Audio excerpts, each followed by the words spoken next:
Il est impossible pour moi de me rappeler la première fois que je suis allée à l'église. J'ai dû commencer quand j'étais toute petite. Mes arrière-grands-parents venaient dans cette église, mes grands-parents vont à cette église, mes parents y vont et maintenant c'est moi qui y vais, depuis que je suis née probablement.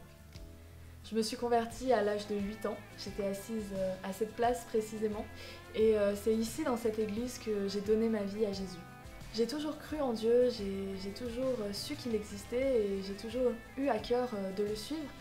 Et très jeune, comme je vous l'ai dit, j'ai donné ma vie à Jésus. Mais pour moi, le rôle de l'Église et son importance, je ne l'ai compris que plus tard. Lorsque j'étais plus jeune, j'allais à l'église comme j'allais à l'école. Je le faisais parce que mes parents me le demandaient et je ne me posais pas de questions. Comme j'allais à l'école le lundi matin, eh bien j'allais à l'église le dimanche matin. Le problème, c'est que je comprenais pas vraiment l'intérêt. Je savais que ça faisait plaisir à Dieu, plaisir à mes parents, mais pour moi, je croyais que la seule chose qui était importante dans le fait d'aller à l'église, c'était d'écouter le pasteur. Du coup, si le seul but de l'église est d'écouter un pasteur prêcher à une assemblée, on peut se demander aujourd'hui, alors qu'on peut en 30 secondes sur internet trouver 1 million de prédications, se demander si l'église a toujours son importance et est toujours pertinente aujourd'hui.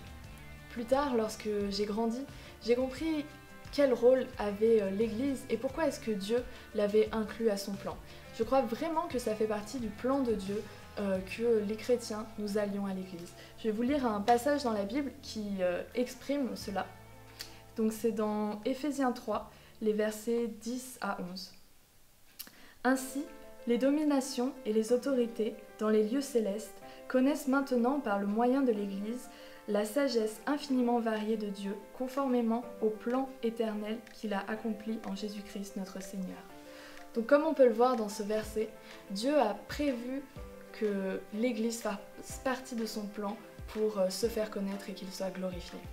Souvent, on pense que c'est l'Église qui a une vision que Dieu lui donne, mais moi je crois que c'est la vision de Dieu qui contient l'Église. Je vais vous relire les paroles que Jésus adresse à Pierre lorsqu'il lui demande de fonder l'Église.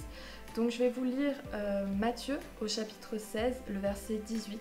« Et moi je te dis que tu es Pierre, et que sur ce rocher je construirai mon Église, et que les portes du séjour des morts ne l'emporteront pas sur elle. » Dans ce verset, on voit que l'Église a la victoire sur la mort. Et je crois vraiment que l'Église est un lieu de miracle, un lieu où les gens sont sauvés et savent qu'en Jésus, ils ont la victoire sur la mort. Ensuite, je sais que l'Église est aussi la maison de Dieu. La maison de Dieu, c'est-à-dire que ici, on peut avoir la présence de Dieu. Lorsque des personnes se réunissent pour glorifier Dieu, pour entendre parler de la parole, eh bien je crois que Dieu est au milieu d'elles. Est-ce que vous vous rendez compte de l'importance de cela? Est-ce que chaque dimanche matin, lorsque vous vous rendez à l'église, vous vous rendez compte que vous allez avoir l'occasion d'être dans la présence de Dieu et à quel point cela est bénéfique pour nous? Et je crois aussi que lorsque nous nous retrouvons dans la présence de Dieu, eh bien nous n'avons pas d'autre choix que être reconnaissants pour le sacrifice de Jésus à la croix et nous n'avons non plus pas d'autre choix que de le louer et de le remercier pour tout ce qu'il a fait. Donc l'église est aussi un lieu de louange et un lieu de joie. Et je crois aussi que l'église est notre maison, un lieu où on aime et où on se sent aimé. C'est un lieu où tout le monde a sa place. Peu importe que nous soyons jeunes ou que nous soyons vieux, peu importe nos origines ou notre passé, tout le monde a sa place. Tout le monde peut venir à l'église et s'y sentir bien, avoir une vie transformée, voir sa foi grandir, utiliser ses dons et les voir progresser. L'église, c'est aussi un lieu où on trouve une famille, une communauté, des personnes qui nous aiment et qui nous connaissent pour nos dons et nos talents. C'est un endroit où on se forme une armée de prières, un endroit où on se retrouve avec joie, où on partage et où vraiment on s'aide à grandir les uns et les autres dans la foi. Enfin, mon dernier point, c'est que nous sommes l'Église. L'Église ne se limite pas au bâtiment. Je crois que chaque personne qui fait partie de l'Église est en fait une représentation de l'Église à l'extérieur. C'est-à-dire que tout ce que nous vivons dans l'Église, nous devons l'apporter à l'extérieur de l'Église. On dit que l'Église est l'épouse de Jésus. Et à mon avis, cette notion d'épouse signifie que nous sommes son partenaire de mission. Si le but de Jésus est de sauver un maximum de personnes grâce à son sacrifice et à travers son message, alors nous, en tant qu'Église et que partenaires, nous devons participer à cette mission que Jésus nous donne.